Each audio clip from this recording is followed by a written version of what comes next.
Get your stinking rat out. It's late night large. Welcome to a late night large that swapped all the police car sirens with ice cream chimes. Hounding out subversive literature with your cornetto is me, Aaron Bliss, while handing over a 99 with a suspicious looking flake stuck in it is Mike Large. Oh, Need I ask, Mike? probably best you don't. No, I don't think so. Hello, everyone. I'm sorry it's been a while, but to be honest, we haven't missed much, have we? It's obviously the summer recess in Parliament, and other than the absolute fiasco and ongoing catastrophe of Afghanistan, which isn't really to do with lockdown, not much has been updated, but we've got some things to discuss this week that are a bit new related to lockdown, or rather where lockdown is going. We say lockdown, you know what we mean, as in restrictions or whether restrictions need to be applied relating to the coronavirus pandemic. So, Mike, I understand you had a big day recently. Do you want to tell us what you got up to for your birthday, or can you tell us? I recently had a birthday. So that was 21. So Yeah.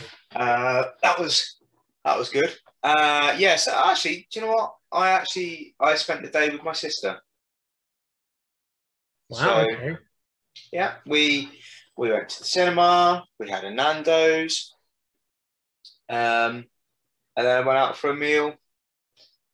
Later on with some family, which again included my sister. So. Wow. Yeah. Okay. Fair play. That's different from what we expect you, Mike. Normally, obviously, it's taking your lady friend out and always expecting something at the end of the night. And also, I know that for a long time you and your sister didn't get on, so that's good to hear that you're you're hanging out and enjoying each other's company. So she grew up.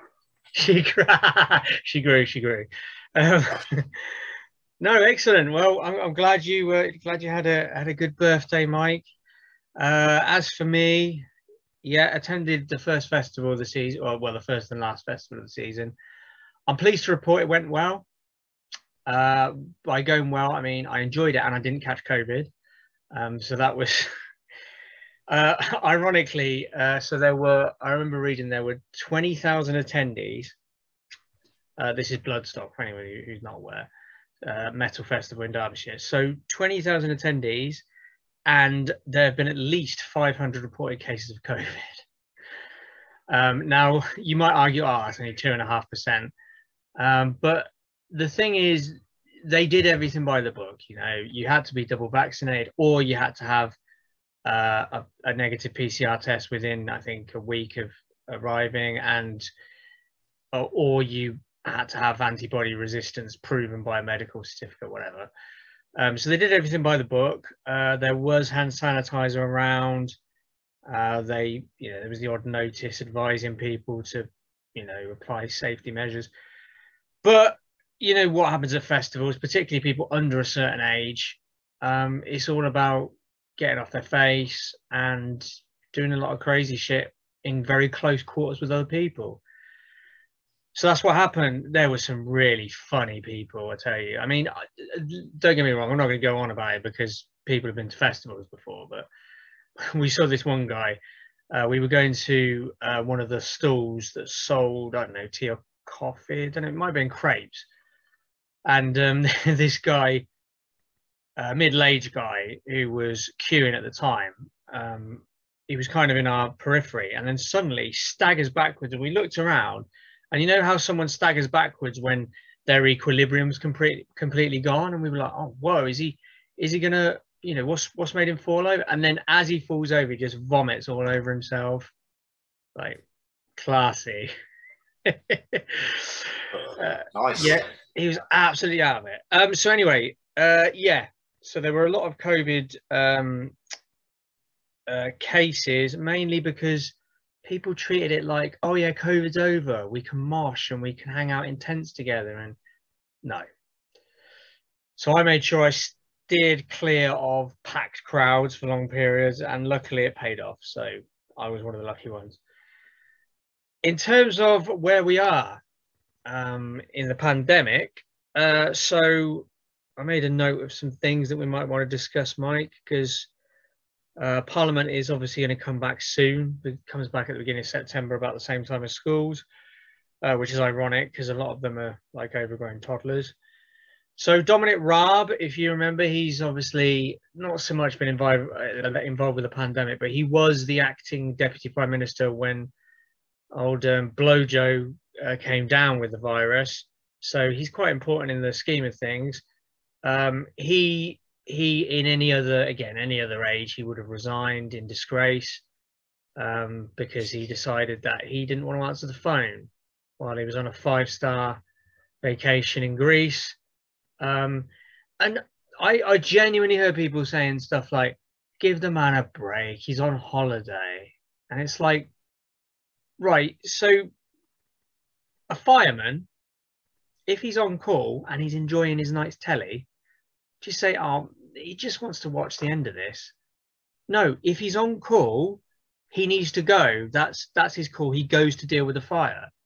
If you are a major cabinet minister, particularly the foreign secretary, clues in the title, you deal with foreign affairs, and you are getting, and you know that a capital city in a country that your military is grossly involved in is about to fall to terrorists, you make yourself available to make phone calls, deal with it in any way you can. If you don't want to do that, then don't be the foreign secretary. Don't take the ministerial salary. Fuck off to the back benches where you can ignore your constituents. But, you know, we live in the Boris Johnson age, so the lazy cunt is still in office, still making excuses. I mean, he lied through his teeth again, saying like the beach was closed, so he wasn't like surfing or wherever it was one of the days. And he's just like, that's such a stupid lie. But, you know, that's where we are. So that was the acting Deputy Prime Minister, showing just how lazy and completely oblivious he is to anything that happens outside of his favourite project, which is Brexit. But getting back to specific COVID stuff, Mike, yeah, there's a worrying trend. I don't know if you've seen this, but the last few weeks, the mortality rate is only going upwards. I saw a kind of chart of this, and it's like the last 7, I don't know if it was in days or weeks. It was like the last 7 or 8 measurements. I presume it was weeks because it was in the hundreds. So the last 7 or 8 weeks, it's only growing. And normally we like growth, but this is one growth we're not happy to see. So, you know, everyone's like completely immune to growing cases. You know, people are like, oh, cases, that's fine. You know, most of us are double vaccinated. Blah, blah, blah. This is deaths. COVID deaths is growing and growing and growing. And of course, what big event is about to happen? School's going back. How worried should we be of this, Mike? And how likely do you think it could lead to some unwanted further restrictions? Well, I mean, what I would say is, I think the longer it goes on, obviously, so what was it, 19th of July, 19th of July, where the Big Bang thing, yeah, something like that, yeah, where everything was kind of pretty much dissolved in terms of major restrictions, anyway, or so, you know, that certain things being enforced or whatever. I think the longer it goes on, the further we get from that date.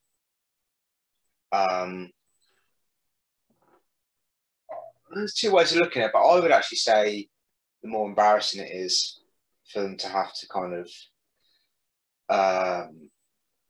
go back on it, retract, start imposing things again, God forbid, put us in another lockdown. I just think it's one of those situations whereby nobody's surprised. No, nobody's surprised. So by, like you alluded to, oh, cases are increasing. Yeah. Sounds about right. Hang on, deaths are going up as well. Well, again, I don't think anyone, even if they didn't necessarily expect it, I don't think anyone's majorly shocked by that, are they? I guess it depends how complacent you are. I don't think that anyone would, certainly no one would have considered it beyond the realms of possibility, right? I mean, surely. Remember, Mike. There's a maybe not significant, but there's a very loud minority of the population who actually believe this is all a hoax. Just putting it out there. Well, I'm not sure what to say about that, but wow, yeah, actually,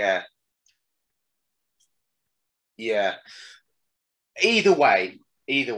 Okay, those people aside, nobody is, I don't think, would be majorly surprised by anything we're seeing. So certainly not, and I would hope not. The ministers or the people in position to make the decisions, or the healthcare professionals, etc. I would like to think that they're not completely taken by surprise by any of this, because I don't think any of the rest of us with half a brain are necessarily. Maybe didn't expect it. Again, there's a difference between expecting something and actually being surprised by something. I think that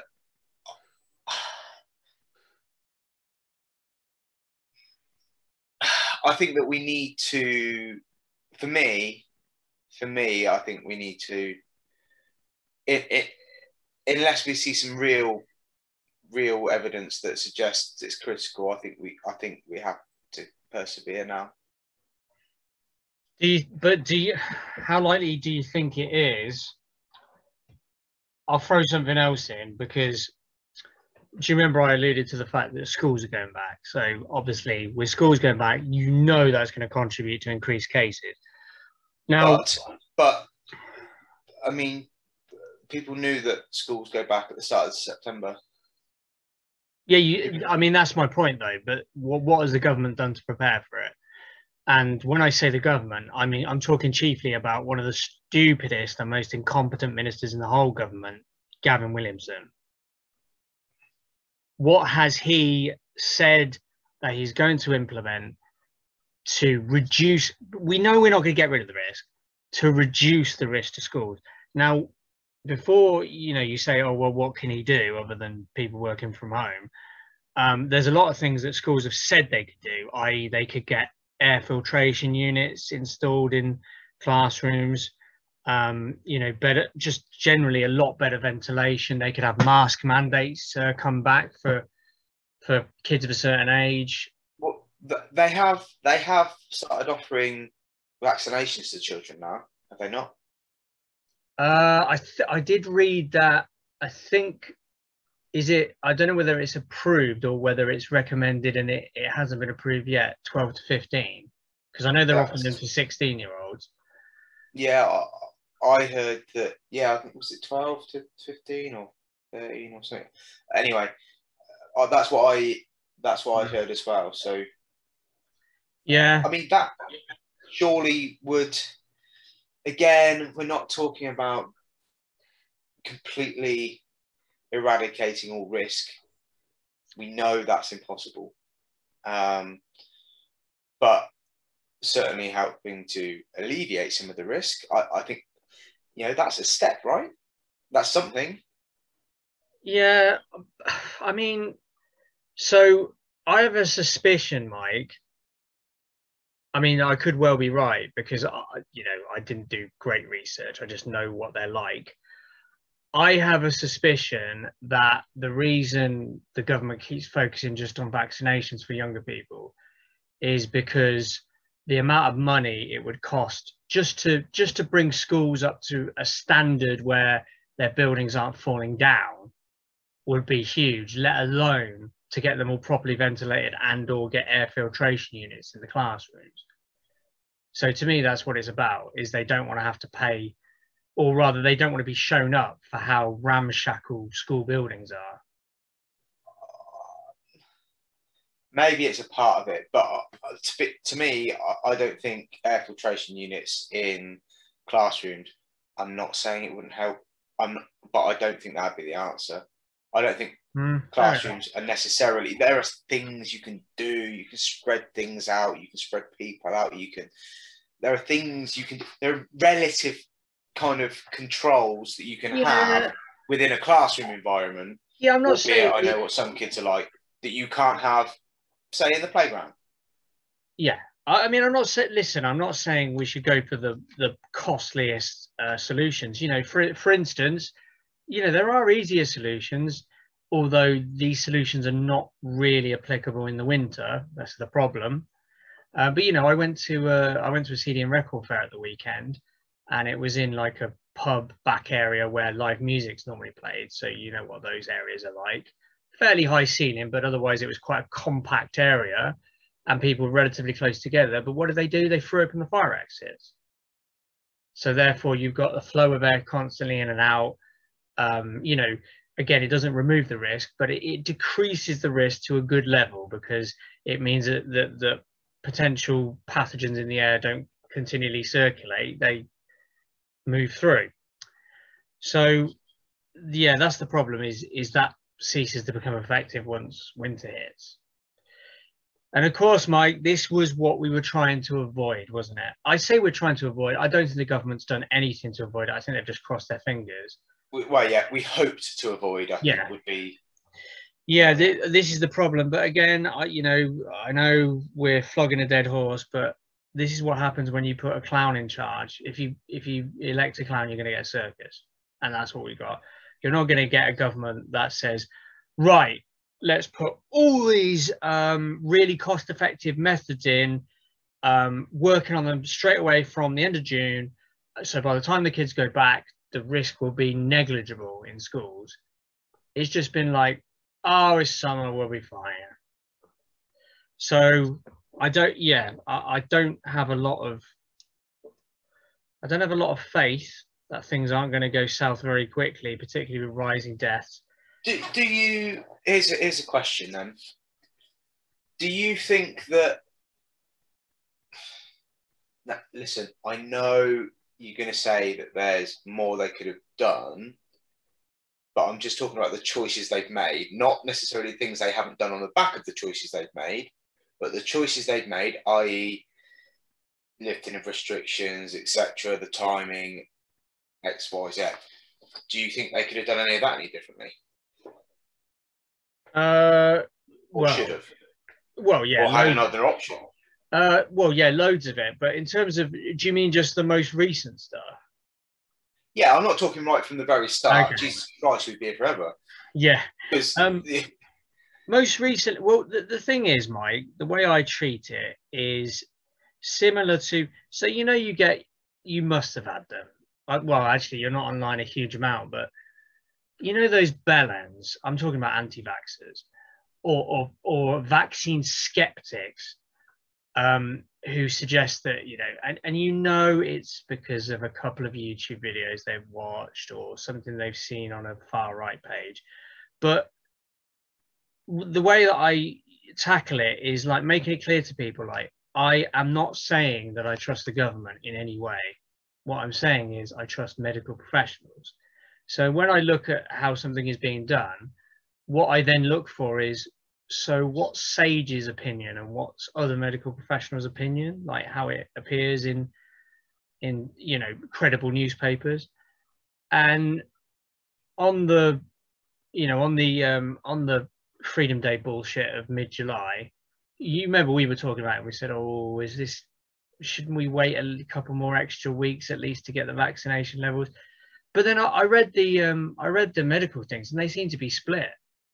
You know, just as many of them said, listen, the risk is about as low as we're going to get it at the minute. We just need to effectively you know, if it's not going to happen now, it might never happen.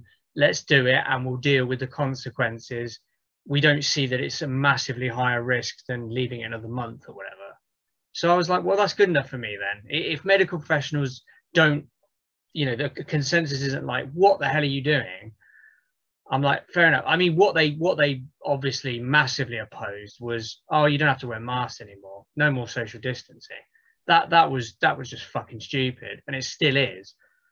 So in answer to your question, I took the medical advice, so to speak, and I think mid-July was fine for removing the restrictions, except we should never have removed the need for masks or social distancing. It's just a really, really stupid idea, and it still is. Well, yeah, so they didn't remove the need for it. No, they did. Yeah, they removed the mandate. So it was like, because, you know, I go into buildings now. Now, I'm going to be honest. Sometimes I go indoors and don't wear masks. Sometimes. But if it's somewhere where I know a lot of people are going to be packed close together, then I respect other people and wear a mask. You know, shops, obviously, most shops, all shops, places like that. But I go to certain places and they have signs on the door saying, we require you to wear masks. And I go in and 80% of the punters in there are not wearing masks. So it's, you know, it's all very well saying require, but unless there's someone on the door saying, mate, can you put a mask on? You know, required doesn't mean anything unless it's enforced. So I don't know. I mean, clearly, you know, just talking about logic, that must have driven up infection rates. It must have. I'm not saying that that's the main driver, but that's going to contribute to it.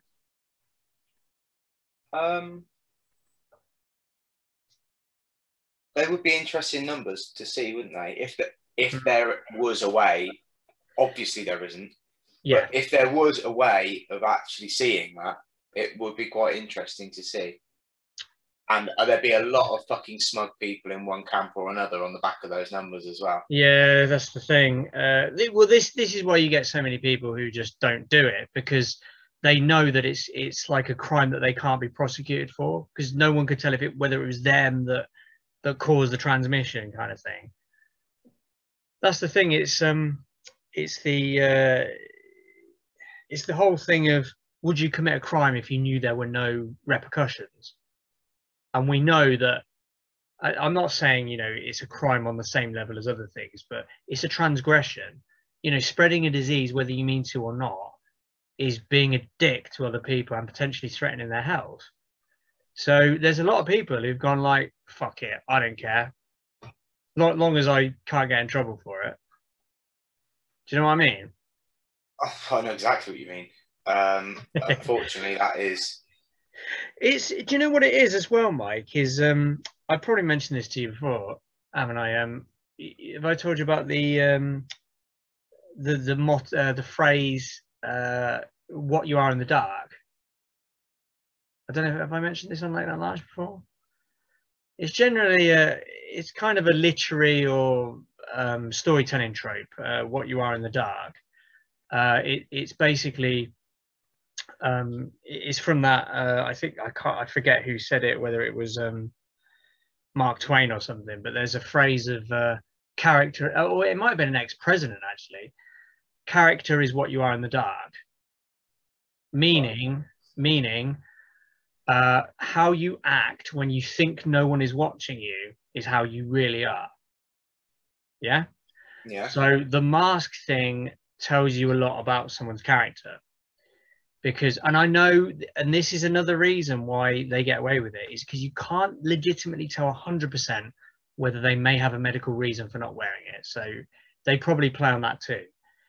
But if I see someone and I know damn well they're healthy and they're not wearing a mask, I know that that is a person you would not trust with something sensitive, because them in the dark is, I'll happily spread disease, or rather, I don't care if I spread disease. Yeah, do you kind of follow. grow with where I'm going? Yeah. Oh, I follow. Okay. I think you have a point. I think that the problem is, and I don't think every single person who's not wearing a mask in places is a bell end. Not everyone. No. Because I think the problem is the government have caused a problem there, and I hate to say that because I know when you hear other people say things like that, you get a little you get excited about it.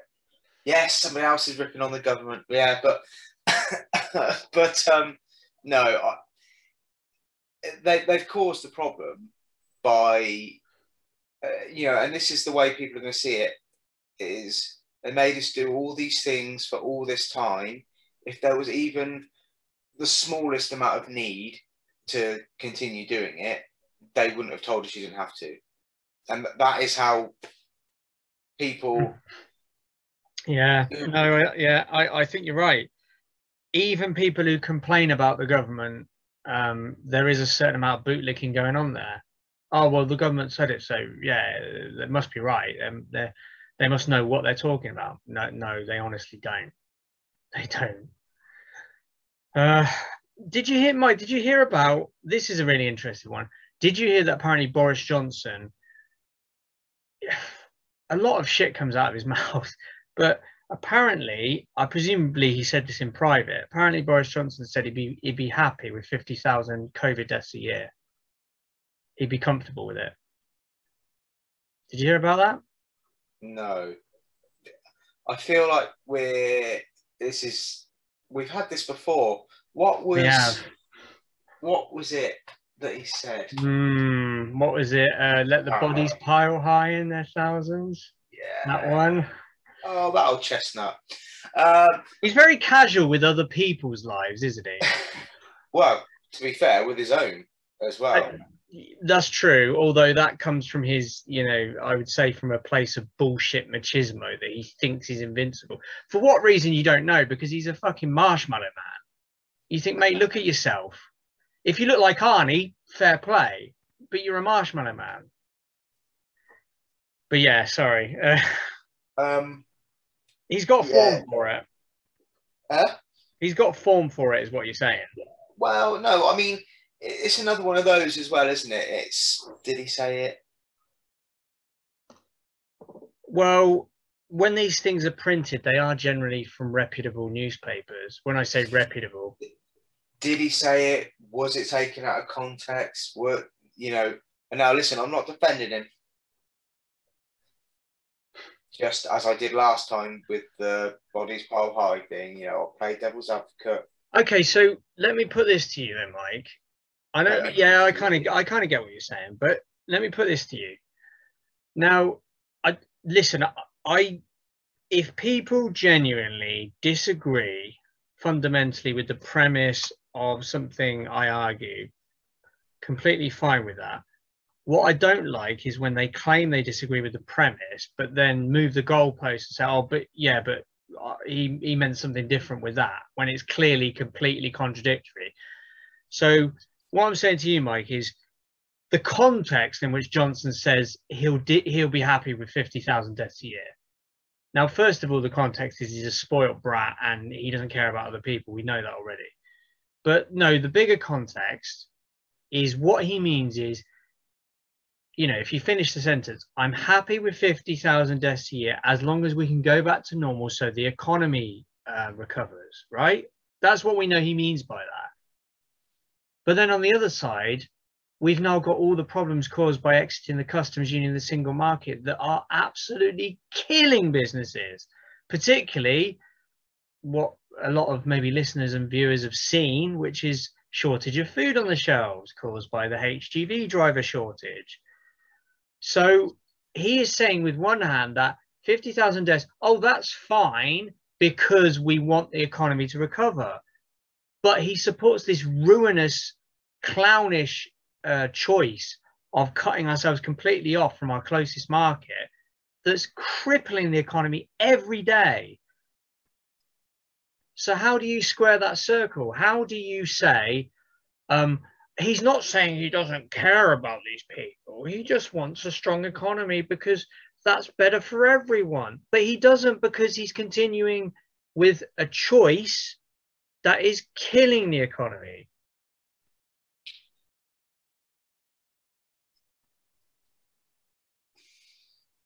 It's hard to argue. Bear with me. I'm glad that that was at least a relatively strong argument I presented there. Listen, I'm not saying there aren't holes, but I do agree. I do agree that in principle. Yeah, I mean it's more what I try and communicate here to everyone who's watching. I don't really care who you support politically. This is about how your government treats you. Do you want to be treated like a mug, where this guy's saying to you, yeah, go to work, catch COVID. I don't give a fuck. Just make sure you go to work because we need the economy to recover. Meanwhile, you're going on your weekly shop. They don't have beef. They don't have potatoes. They don't have leeks, whatever, because there's a shortage of HGV drivers caused by his political decision that he still refuses to say was a bad idea. So, yeah. Anyway. I like you said, I don't think that tells us anything new about Johnson, but I remember seeing that and thinking, oh, Michael liked that one. Okay, and finally, Mike, and this is very pertinent to everyone, nothing to do with politics, but how worried should we be about this, Mike? There's growing evidence, strong evidence, that suggests that the COVID vaccine only has a high effectiveness after 6 months, and then it starts to decline. I'm not sure how rapidly it declines, but it's only really strongly effective for 6 months. Look, I've seen this, and again, there's a couple of schools of thought. There'll be the people that won't be fussed about it. There'll be the people that may think, well, okay, how would we have known before we started taking it? And okay, so we'll have to get some more. And then there'll be the people that are going, hang on, they're going to keep injecting you with stuff. For how long?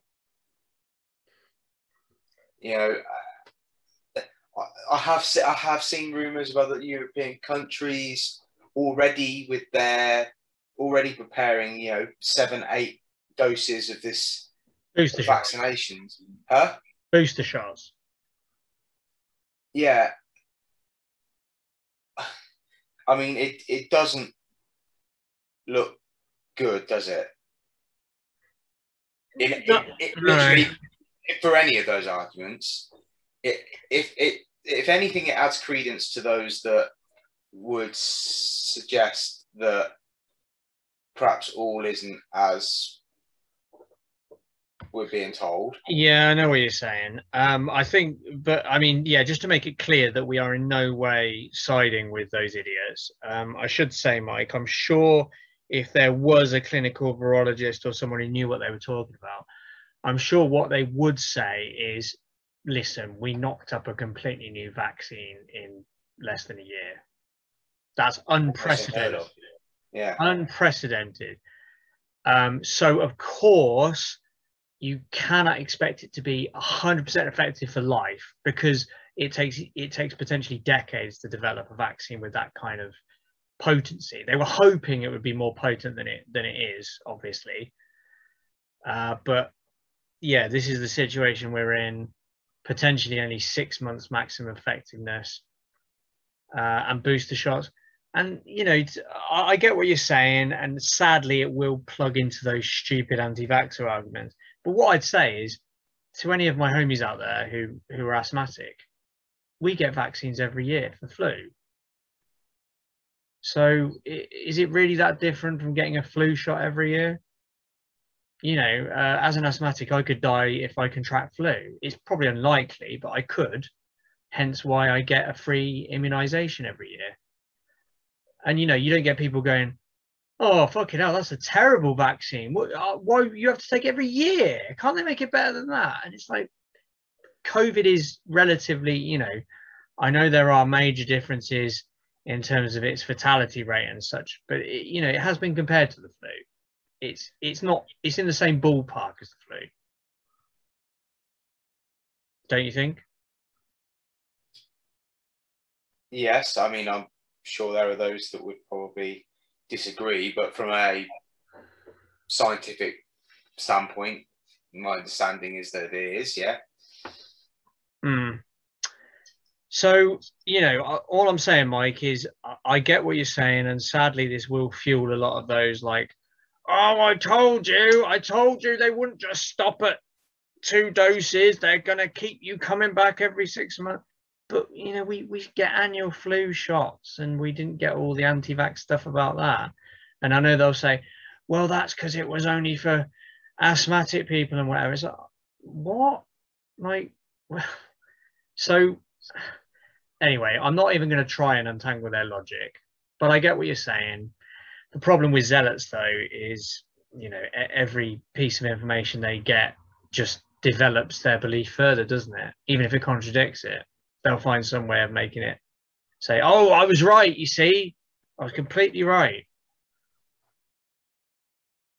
Yeah, but I do think it is concerning, though, from a just from a kind of yeah, of course, yeah. Nobody wants to be continually receiving immunizations, and let's face it, this is all connected to what's happening with climate change or whatever, because the current model of capitalism effectively created this pandemic. We don't know whether, and I say we don't know, on a legal basis, I'm just saying this is just speculation based on what I've read. I'm in no way endorsing any of these ideas, but there's speculation that it could have been a lab leak. From what I hear, that's still very unlikely, even though there is a virology lab dealing with pandemic style virus designs in Wuhan. But I understand it's very unlikely. That it's still considered that the wet market is the most likely place it occurred. But it's going to happen more and more often, because the worse capitalism gets, the worse they're going to treat animals, the more pandemics are going to be created, because that's how a lot of pandemics happen, is it jumps from species to species. So that's how, the more animals we eat and the worse we treat them, the more this is going to happen, not to mention all the antibiotics we're using for animals, which shouldn't be used as often as they are, to excuse treating them badly, which again could create a horrible super strain of a virus. So this is what I mean when it's all connected with climate change, is capitalism has to end. I'm not saying it will, because it's too heavily funded, unfortunately, and people are too brainwashed, but I think that's the only way we're going to be over this danger. It's funny how you criticise. It's funny how you criticised, zealots before for turning every bit of information they get into something that suits their narrative. Well, some might say pot kettle. You're only part right, though. I agree that I do tend to. I mean, that's part of talking on a subject, isn't it? Is taking information and twisting it to suit you. The difference between me and zealots is if the facts change, then I would change my mind. And if you were able to tell me that capitalism wasn't, or the current model was not responsible for the treatment of animals that is causing more and more pandemics, and the environmental damage that's causing more and more pandemics, then fine, I'll hold my hands up. Great. You know what? Great. I like the fact that I might be able to live out my life without like an impending water drought, half of London underwater, parts of the planet completely uninhabitable to human beings.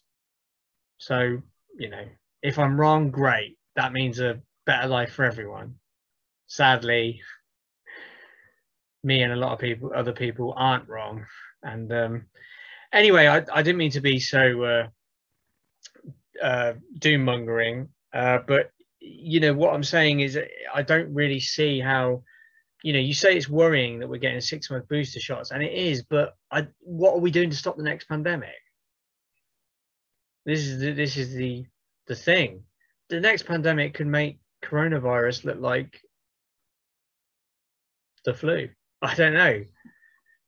You know, so it's very, very worrying. I get your point, and actually that probably is as worrying. I would say that with regards to those things, though, steps being taken, etc., we're probably fairly uninformed. And I think we'd be naive to think that nothing is happening. Well, what I generally base that on is the fact that climate scientists have been telling us for 40 years about what we're doing to the planet, and we've done next to longer than that. Yeah, we've known about it for at least a century. Yeah. And for 40 years, it's been absolutely unequivocal, and yet we've hardly done anything to mitigate it. And that is like literally the basic survival of our species on the planet. So if they could ignore scientists on that consensus, why would they do anything on another consensus? That's what I'm saying. Because it goes back to your point. Yeah, no, but it goes back to your point, doesn't it? About that people I've lost my train of thought now. It did go back to something you were saying, I remember, but about how I hate people. Yeah, let's go with that. Can you think of anything else, Mike, related to the pandemic, or is that pretty much? No, I think cases gone up, deaths gone up. Obviously, school's going back soon, so we'll have to see how that grows. Schools, yeah, that'll be an interesting one. Let's hope that it doesn't send figures through the roof and we end up with another fucking lockdown or something. I don't even want to say it. No. Well, fingers crossed. You know, let's keep the faith that the great British public will be. Let's hope for an act of God to save us. Now you sound like Boris. Oh, please no. God. Amongst his many other horrible features, I cannot stand his voice. But let's not go into that. Yeah, so if you enjoyed tonight's show, please, people, why not click the like? It's completely free. It takes a couple of seconds, and it will make us feel better. And if you'd like to hear our other ramblings on what's going on the lockdown front and anything related to where we're looking with the COVID pandemic, please do subscribe. Click on the bell notification, and we will be notifying you when the next video drops. Anything to add, Mike, before we toddle away tonight? Other than that, I think all that's left to say is stay safe, people. Yes, and this has been Late Night Large telling you it's all been a dream.